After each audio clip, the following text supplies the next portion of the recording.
Chaverri, con su trabajo Producción de Subjetividad y Biopolítica. Ramón es de la UNAM, de la Facultad de Filosofía y Letras Ixtacara. Trabaja en la línea de investigación biopolítica, redes sociales y subjetividad, a propósito del sujeto como objeto de sí en la obra de Michel Foucault, Hacia el hombre del alcoholismo, parresía y palabras plenas, diálogo entre Foucault y el psicoanálisis.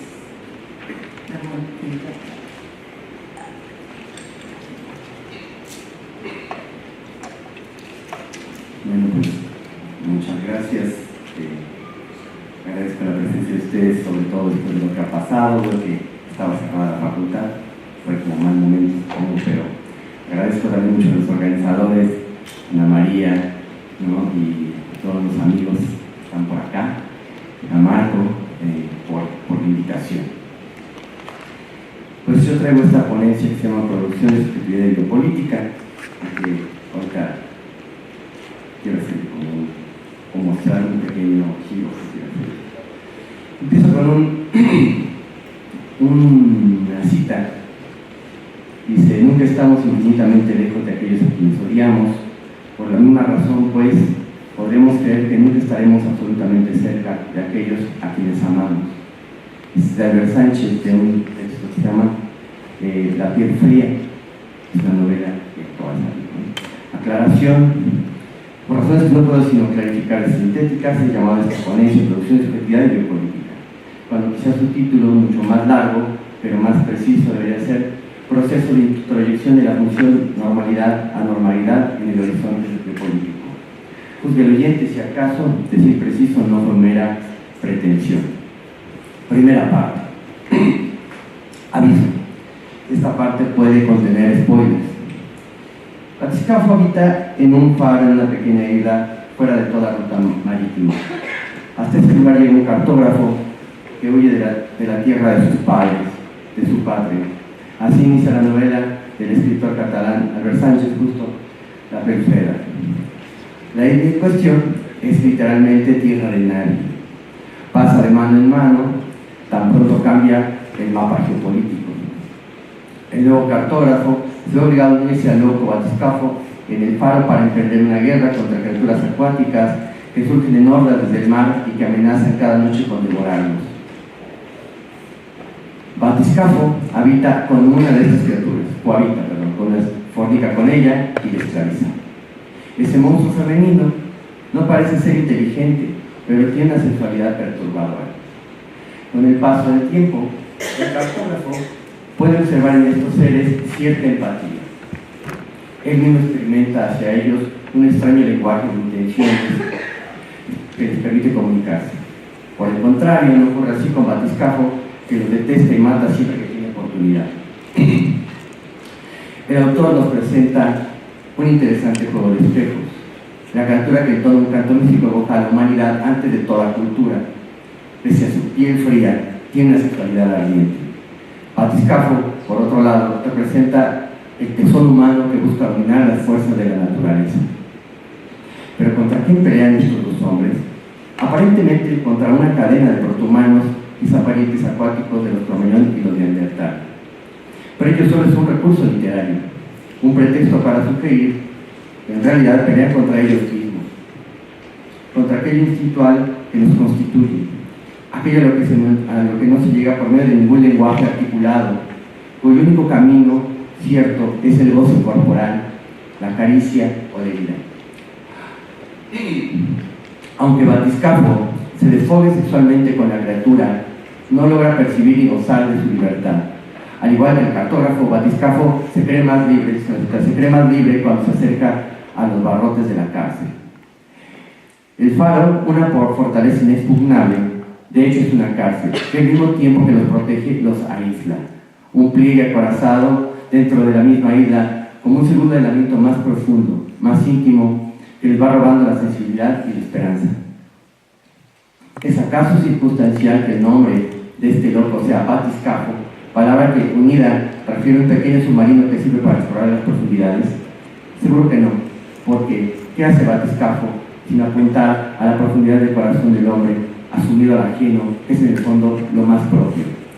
La piel fría apunta a una lucha consigo mismo, con lo que consideramos distinto, anormal, diferente, que habita en nosotros mismos, pero ¿de qué experiencia estamos hablando acá? Segunda parte. Sin duda la novela nos es cercana porque pone en cuestión la frontera entre la normalidad y la anormalidad, entre lo propio y lo extraño, así como la guerra que ello puede suscitar. No es la intención de la autora hacer filosofía, pero tal guerra, con una parte de sí mismo, me recordó, por razones que aclararé a continuación, el camino que ha seguido la biopolítica en relación con la normalidad. Abundemos. Digamos primero que la biopolítica como problemática es una reflexión que ha cobrado en los últimos años una importancia similar a la noción de posmodernidad. O sea, de repente parece fútbol y pasión, ¿no? O sea, puede parecer una cosa que parece muy profunda y a veces hasta una ética biológica, ¿no? Cual es muy perturbador si lo piensan. Pero esta reflexión refiere a la vida en la relación con el Estado y la política. El primer acercamiento a este tema aparece en la obra de Rudolf Steiner, El Estado como forma de vida. En dicho texto acuña el término geopolítica. Para él, el Estado es realmente un organismo viviente cuya evolución solo se podría entender a partir del estudio de su relación con el medio de subsistencia. En su tiempo fue un discurso crítico de las ciencias políticas que se encontraban en manos de los juristas. Dirá, había que recubrir el esqueleto legal con carne y sangre sociogeográfica. Recordemos que este discurso pues, fue el discurso del nazismo también, en el que se apoyó el nazismo para decir que requerían pues, más recursos para vivir y para subsistir, ¿no? Y pues la pregunta era, ¿de dónde lo van a sacar? Bueno, pues de los vecinos, ¿no? De alguna manera es cómo sobrevive el Estado como un organismo viviente. Será posteriormente Foucault, Agamben, Arendt, etc., quienes dirán que quienes insertarán la vida en la política, y ahí cobrará sentido crítico, y se constituirá como un paradigma para pensar justo lo político. Es a partir de entonces que surge el término biopolítica. A grandes rasgos, este concepto refiere al modo en que la vida biológica de la población se convierte en objeto de administración y gobierno mediante mecanismos de normalización. Foucault trae en cuenta esta noción en el marco de un curso de medicina social en octubre de 1974 en Río de Janeiro. Ahí afirmaba, cito, que con el capitalismo no se pasó de una medicina colectiva a una medicina privada, sino que ocurrió precisamente lo contrario. El capitalismo no se desarrolló a finales del siglo XVIII y comienzos del XIX. Socializó un primer objeto, el cuerpo, en función de las fuerzas productivas de la fuerza de trabajo. Con esto quiere decir que el control de los individuos era menos ideológico que corporal. El control no está únicamente en eso que se ha dado a llamar la superestructura o aparato ideológico, sino que se encontraba en el cuerpo, en su empleo y en su control. La reflexión sobre la vida vuelve a ser centro de reflexión Foucaultiana un año después, en 1976, en la última clase en el curso del Colegio de Francia titulado Defender a la sociedad, y después en el primer tomo de Historia de la sexualidad, La voluntad de saber. En estos textos el biopoder aparece como una reflexión sobre la vida. Por ejemplo, en las políticas de la vida biológica, entre las que se encuentran incluidas las políticas sobre la sexualidad. Foucault presenta las diferencias entre el derecho soberano asociado a nacer morir o dejar vivir a los súbditos y la biopolítica actual que se encuentra definida como nacer vivir o dejar morir o abandonar a la muerte. En este nuevo orden del poder, o biopoder, se organiza en torno de la vida bajo dos formas principalmente. A. La disciplina centrada en la anatomopolítica del cuerpo humano, que tiene como objeto el cuerpo individual considerado como una máquina, o sea, todo lo que dijo en Vigilar y Castigar. Y B. Una biopolítica de la población dirigida al cuerpo especie, cuyo objeto será el cuerpo viviente, soporte de los procesos biológicos, nacimiento, mortalidad, salud. Según Foucault, con el advenimiento del biopoder, por primera vez lo biológico se refleja en lo político. En la era del biopoder, los temas centrales son los que tienen que ver con el gobierno de la vida, de la población, a saber, la salud pública, índices de natalidad y mortalidad, longevidad, ahora, por ejemplo, obesidad. Así, el horizonte de la biopolítica es el caldo de cultivo para la aparición de nuevas figuras, de los nuevos grupos de infames, figuras que encarnan la paradoja de esta nueva forma de ver la vida. Obesos mórbidos, anoréxicas, vigoréxicos, bulímicas, niños con trastornos de déficit de atención. Personajes nuevos que hemos aprendido a distinguir gracias a un proceso biopolítico y de psiquiatrización. Encarnan trastornos que nos interpelan, frente a los cuales no permanecemos indiferentes, que implican una postura política, porque de una forma u otra transgreden algún imperativo biopolítico. ¿No se piensa acaso a la anoréxica como triste resultado de una cultura capitalista que sobrevalora un modelo estético masculino y cadavérico? ¿No es ya de entrada eso? O sea, ya hay una mirada política desde el principio, ya biopolítica. Podría ser otra cosa, ¿no? No ofende a la sensibilidad del mundo desarrollado, la bulímica de sus hábitos, vomita la comida en otros regímenes menos favorecidos. ¿Es atesorada? En el imaginario, ¿no es acaso el gordo mórbido la imagen obscena de la actitud burguesa que pretende engullir el mundo, digerirlo y convertirlo en mierda? ¿No hay en la apreciación de estos trastornos una valoración política y por la misma razón un uso biopolítico de los mismos?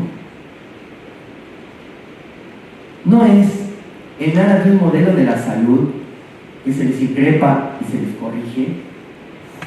Podemos decir sin duda que a diferencia de otros tiempos, ya no se come lo que sea. Hasta ello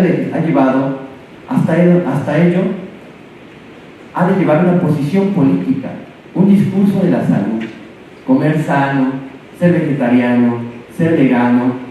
A la salud se ha sumado el discurso de la vida de las especies animales, que bien mirado y mal también, es otra forma de biopolítica. O sea, ¿cómo darle a los perritos comida que les haga, ¿no?, que los haga más saludables, ¿no? ¿Cómo nosotros comemos comida más saludable? O sea, por ejemplo, piensen cómo sacaron la manteca, cuando antes todos se cocinaban con manteca y después ya no, porque es terrible, y cuando en realidad tenían que sacar a la Bimbo de las escuelas, ¿no?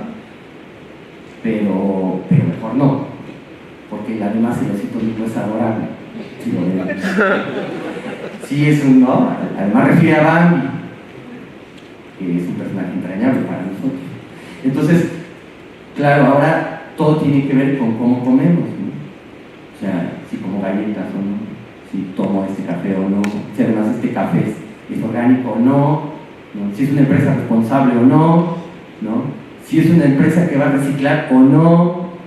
Ya no podemos comer, porque cada comida es una posición política, pero de alguna manera es una posición biopolítica, porque es en aras de la salud, ¿no? Y podríamos decir, bueno, voy a tragarme 25 gorditas que me valen, ¿no?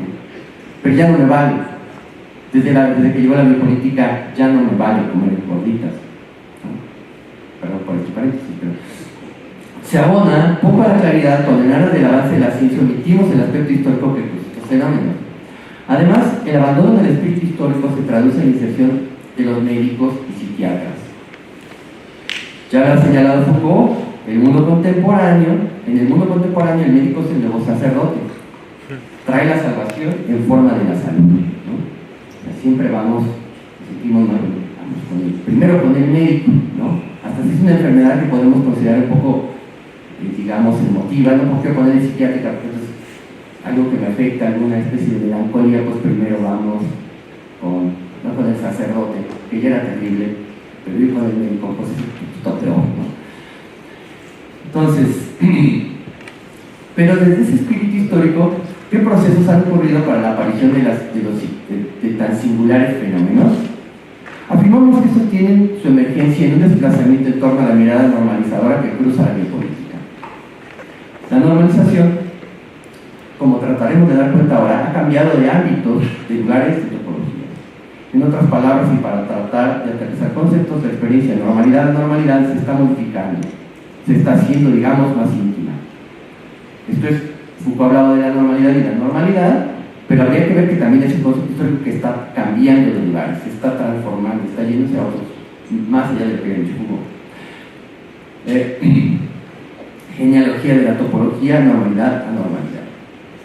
Michel Foucault, en su amplio trabajo sobre historia de la locura, ya había dado cuenta de la normalización de la modernidad. Allende las interesantes tesis en torno a cómo el encumbramiento de la razón desplazó a las fronteras de la experiencia, a la locura. Existe una reflexión tanto aledaña sobre un proceso que podríamos llamar de demarcación e introyección de la función normalidad a normalidad.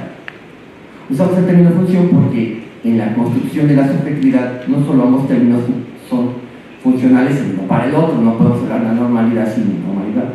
Se otorgan mucho sentido en su valor antinómico. También cumple una función en el ámbito social. El primero de estos desplazamientos de demarcación o jurisdicción aparece con la exclusión y el encierro en el siglo XVII. Esta fase se encuentra marcada por una normalidad indiferenciada. En ella encontramos procesos de exclusión que abarcan a toda aquella población socialmente improductiva, locos, delincuentes, indigentes, etc. Podemos señalar como rasgo característico de esta etapa que la normalidad es vista como algo ajeno, no común, como propia de algunos individuos, no característica del grueso de la sociedad. Es por ello una irregularidad, un accidente dentro de la sociedad y no una constante. El fructuoso intento por arrojar a las fronteras lo ajeno en una especie de juego curioso del adentro y del afuera. Recuerda esto ya de cuenta Foucault, ¿no? En toda la historia de la locura, cómo se fueron desplazando, ¿no? Hacia ciertos lugares, las tesis ya, nada más es. ¿No? La segunda fase del largo aliento tiene como telón de fondo al humanismo y la liberación de la cadena de los locos, momento marcado también por una diferenciación de las anormalidades y la disposición de espacios definidos únicamente para ellos. El loco tendrá un espacio exclusivo al interior del hospital psiquiátrico, ya no estaba así pacificado, mientras el delincuente encontrará su lugar en la prisión, momento que da lugar a la emergencia de pericias judiciales y psiquiátricas diversas que buscan determinar el lugar de los individuos en cuestión, momento también del nacimiento de las prisiones y los hospitales. La tercera fase, por ser menos vistosa y por presentársenos como una continuación de la fase anterior, pasa desapercibida. Consiste en la categorización de ciertos individuos que, sin ser necesariamente locos furiosos, pertenecen a una masa de normales. Lo menciona Foucault, pero él no está hablando propiamente de este sentido de diferenciación. En esta categoría encontramos al individuo a corregir y al niño masturbador, de los que da cuenta Foucault, eso sí, pero también encontramos aquí a la histérica de Charcot y Freud. Esta etapa se ve marcada por la entrada definitiva de los saberes sí a los diferentes ámbitos sociales, escuelas, hospitales, empresas. Por ello observamos una mirada patologizadora que cruza a todos los individuos. Podemos pensar a este como un momento en el cual inicia un juego de posiciones móviles entre normal y anormal, entre lo sano y el enfermo. Es sin duda revelador, aquí este es un dato que me parece muy curioso, que no haya una clara distinción en la interpretación de los sueños entre los sueños entre individuos sanos y los enfermos. Porque en última instancia, como se puede ver más tarde en el malestar de la cultura, en tanto que vivimos en una sociedad, renunciamos a la satisfacción de las pulsiones y por ello pertenecemos a una sociedad neurótica, esto es, enferma. Estas objeciones de hecho se las hace Havel Wells a Freud, ¿no? En la interpretación de los sueños. Con ello Freud ha entronizado una idea muy contemporánea que consiste en pensar que una patología siempre nos habita y nos conforma como sociedad. El primero creo que fue Freud, y habrá que nos defina. Espero que no, pero bueno. Creo que es el primero que dice estamos en una sociedad enferma, ¿no? Y ahí masifica, ¿no? En la última fase, en la que nos encontramos, consiste en un desplazamiento que coloca lo anormal y anormal al interior de cada individuo. Consiste en el alojamiento de la función en el seno de la subjetividad contemporánea. En las etapas previas se había observado bien una manipulación externa para normalizar a los individuos, disponiendo de espacios de exclusión para los anormales, de saberes, de instrumentos. Ello, aunque sigue estando presente en alguna medida, en muchos sentidos se modifica y encontramos un uso casi nulo de la coerción externa. Ello porque el dispositivo de la biopolítica, por sí mismo, como discurso que gestiona la salud y la vida, dispone a los individuos un autocontrol, a una coerción propia, a una especie de gestión y autogobierno. En esta fase, la función normal-anormal no atañe solo a los individuos que conforman el grupo de anormales y que vía la ciencia sí se encuentran en la posibilidad de incorporarse a la masa normalizada para ser funcionales, sino a todos y cada uno de los individuos. Ello es de esta forma porque la función normal-anormal no se dirige ahora a la patología o anormalidad presente, que está, digamos, en acto, sino al enfermo que somos en potencia. O sea, yo parezco delgado, pero desde la biopolítica soy en potencia, o puedo ser un diabético o un obeso, ¿no? En esta fase se mira por el anormal que nos habita, pero aún no se manifiesta. Por el diabético que podemos ser en el futuro, por el la anoréxica que se toma detrás de las dietas de las niñas. O sea, ya ahora estamos viendo, por eso que podemos ser, ya no se come cualquier cosa siempre. Yo políticamente ahora pienso que si como las 15 gorditas que hace rato me iba a comer, pues seré un gordo, no ahora, pero a lo mejor en el próximo año, en 2 años, ¿no? Y todo eso es nada de un ideal biopolítico. Por todas las alteraciones, pero esta es como la primera, ¿no? La roja es roja directa y es expulsión, ¿no? Por todas las alteraciones que desde el criterio de la biopolítica sean manifestaciones de la IPES, ¿no? El individuo entonces vigila por la normalidad que le habita en potencia. El resultado es que vive vigilante de su pertenencia posible a un grupo de normales. Somos entonces vigilantes soberanos de la normalidad que podemos ser. Esto se traduce en una inversión existencia, si lo ven bien, si el ser humano, si el Dasein y el Heidegger, en sus posibilidades, ese giro biopolítico y normalizador obtura y dispone hacia las posibilidades meramente biológicas de ser, meramente patológicas o anormales del ser. En otras palabras, somos posibilidad de ser anormales, ¿no? Ya no es como ese Heidegger que dice, bueno, todos tenemos, no, sino ahora el discurso siempre es biopolítico. O de nuevo, en otras palabras, somos posibilidad solo de ser un personaje más del discurso de la biopolítica. Ahora, esas posibilidades se han doctorado a eso, a ser o no un personaje de la biopolítica. Si no lo somos, es porque ya nos estudiamos bien el estudio, estamos de verdad en la biopolítica y no lo somos, ¿no? Porque somos biopolíticos. Si somos un personaje infame, pues es que ya estamos señalados. Solo tenemos esas dos posibilidades. Prevenir esa posibilidad ya es aceptar que solo somos esa posibilidad biopolítica. No hacerlo implica ser susceptible de la posibilidad de ser una figura infame también de la biopolítica.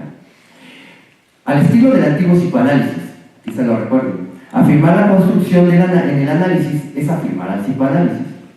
Negar la construcción es también, y por mayor razón, afirmar el discurso del psicoanálisis.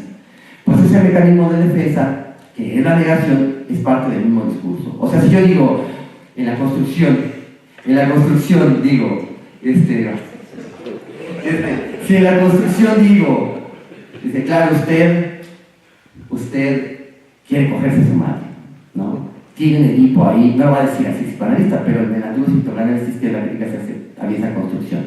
Si yo digo, sí, qué rico, el psicoanálisis dirá, tenía razón. Si digo que no, el psicoanálisis dirá, es negación, tengo razón. Porque el psicoanálisis siempre tiene la razón. Igual la biopolítica siempre tiene la razón, desde su lógica. Cabe decir algo más, sin duda. Este proceso es sobre todo político, transforma de sujetos políticos a potenciales y eternos pacientes en tanto que pasivos. La pacientización de los sujetos vigilantes de la salud, en guerra contra ellos mismos, apunta a una pérdida del sujeto político. En palabras de Tikkun, cito, se prepara una revolución que trata de impedir toda revolución futura. Trata de hacer de nuestro cuerpo un agente exclusivo de separación. Quiere que cada uno se convierta en excepción a una regla médicamente definida. Nosotros tenemos entonces pacientes, los anormales. Cierro la cita. Estamos entonces frente a una pacientización de la política. ¿Qué quiere decir esto? Pues nada menos que el proceso biopolítico que nos invita a gestionar nuestra vida, chécate, mídete, muévete, que es la campaña de acá del MIS, supone emprender una batalla contra nosotros mismos, en lugar de dirigirla, como es deseable, en pos de un proyecto emancipatorio o de una práctica de libertad. El brazo que habría de dirigirse en contra de la explotación, pues se fortalece cargando una pesa en aras de un ideal, llamémoslo estético. Estético, no es estético. Así, el revolucionario del pasado es el fuertecito vigorésico de hoy, domesticado por la biopolítica y los procesos de normalización.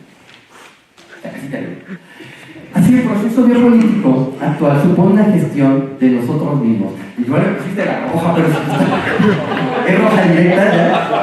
¿O es penal? Roja directa. Ya que se termine. Así el proceso biopolítico actual supone una gestión de nosotros mismos a partir del puño de nuevas palabras, una de las cuales es prevención.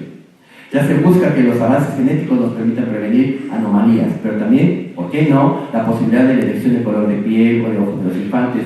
¿Acaso hay mayor prueba de esta preocupación por la abnormalidad posible que la consideración racial?